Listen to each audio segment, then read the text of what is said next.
Now, I can neither confirm nor deny that this account indeed belongs to Koi's mother. This was posted under my review of episode 3, where I break down the timeline and dispute Janae's claims that she dumped Koi because he didn't talk. You don't have to follow me for long to discover that I often see things a little differently than most, and I'm not afraid to have an unpopular opinion.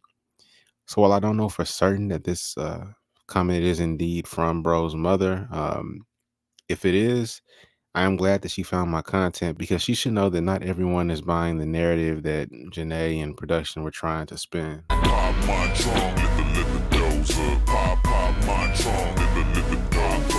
Love Island USA Season 6, Episode 18. Let's get into it. Guess what? Right before he came through, I told Serena, my man is going to be at least 6 foot, Latino, and from New York. Why is Kenny 6'3", Dominican from the Bronx? Now, I know I'm up against an army if I have an unflattering opinion on Janae. And let me preface this by saying I truly don't have anything against the girl. But y'all have to admit, the reason she hasn't found a genuine connection is because she's too fixated on whichever fantasy of hers that guy applies to. She's not a soldier of love out here warring against the forces of darkness. Like, this isn't a victim or a sympathetic figure. I'm happy I get to share a bed with you tonight. Did you remember that part? I'm a pretty good sleeper too. To get in my position. Unless this is some creative editing, that's a really weird response to the question, are you excited to share a bed with me tonight? What's your position? I like to have one leg up like this.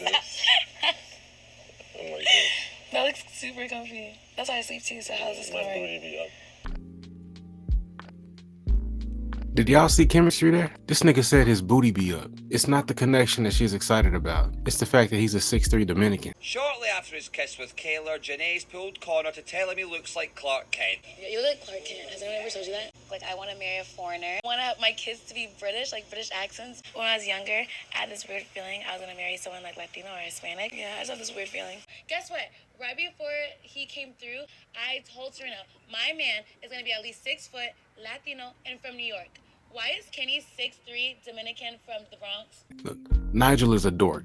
I fully acknowledge that. But when it comes to types of black people, he and Janae are the same. They're also 27 and 28 years old, respectively. Now, I don't think either of them generally prefer to date other black people, but I think Nigel will be thrilled to land Janae because he owns a fucking mirror. And if we're keeping it a bean, if you see Janae's pre-nose job pictures, her and Nigel are...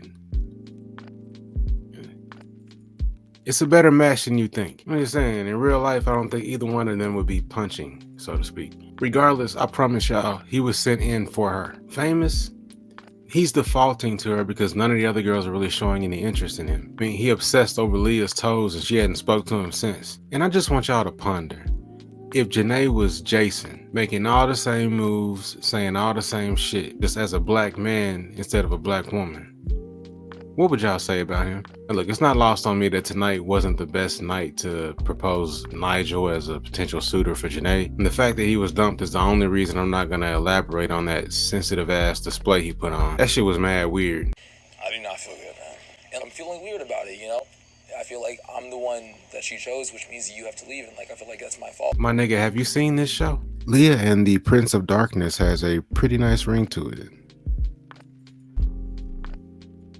Look, they even have the same tattoo. Still, I like to at least see her ask why there's a fucking entity on his chest. I went back and forth on whether or not to even discuss Karen tonight. I'm tired of the act, and I'm tired of the overalls. He and Liv think they got something.